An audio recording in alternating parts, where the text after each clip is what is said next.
Anyway, but moving on in SmackDown, LA Knight versus Rey Mysterio. And I thought, oh my God, they're going to beat LA Knight again. And we know how that's been going, but he continues to get a big reaction. And so I watched this match, and Rey is a genius in that almost exclusively now the heels open up strong on him so he can fight from underneath. And then he'll give them a tease, he'll give them a move and a tease of another move, but they'll shut him down. So he gives the fans a little bit at a time, but he's always fighting from underneath. And then finally, when he makes his big comeback, you know, it's brilliant because he's smaller, he's older, he's a legend, but he's got the trademark moves and he knows how to put it together. It's brilliant.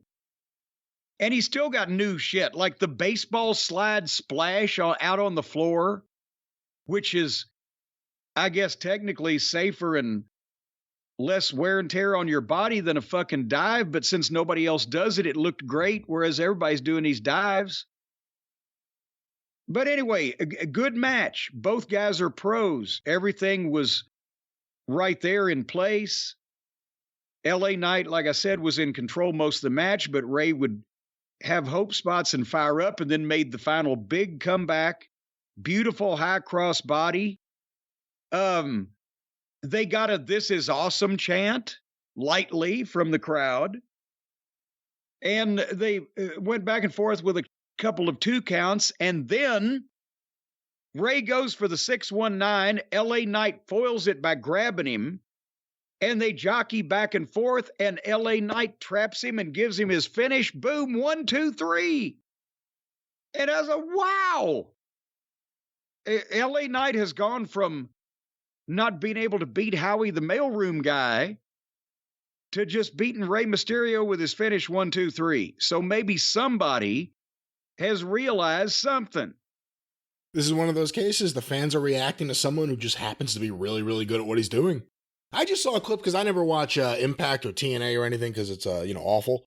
But it was from when you were there, and it was him, I guess, as Eli Drake, and I think it may have been Chris Masters or someone. They come into your office, and they want to change their number from number 1 in whatever the match was. Some Rumble-type situation. And you change it to number 2.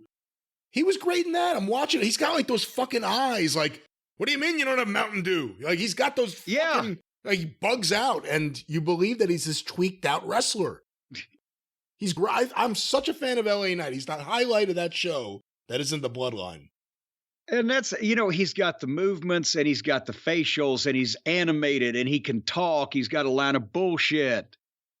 And, once again, is he ready to, replace Londos or Longson on the all-time box office attraction list? Maybe not, but look at the fucking current crop we've got today in every company. You can't mean to tell me he's not in the upper percentile of something.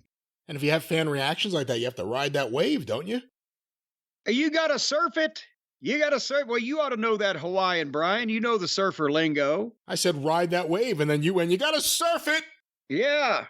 You got to hang 10. I don't even have to go to Hawaii to hang 10. I can just stand here and smile. Buddy. Anyway, so then LA Knight tried to pop Rey Mysterio's hood off, but Pablo Escobar ran in and ran him off. That's what happened.